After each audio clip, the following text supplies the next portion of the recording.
এটা বাইক নাকি জাদুর যন্ত্র? এবার কল্পনাকেও হার মানিয়ে দিল খুলনার জামশেদ চাচা। এমন বাইক চালালে রাস্তা নিজেই জিজ্ঞেস করবে, চাচা ঠিক আছেন তো? এই বাইক চালাতে গেলে আগে পাস করতে হবে সার্কাস থেকে। বাইক না, মনে হচ্ছে ফ্রিজে বসে চাচা শ্বশুর বাড়ি যাচ্ছে। চলুন কিছু সময় আমরা বাইক চালানো উপভোগ করি।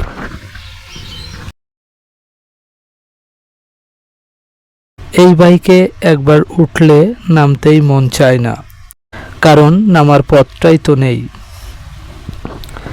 এমন বাইক প্রথমবার দেখে থাকলে লাইক, কমেন্ট, শেয়ার করে অন্যকে দেখার সুযোগ করে দিন এবং সাবস্ক্রাইব করতে ভুলবেন না।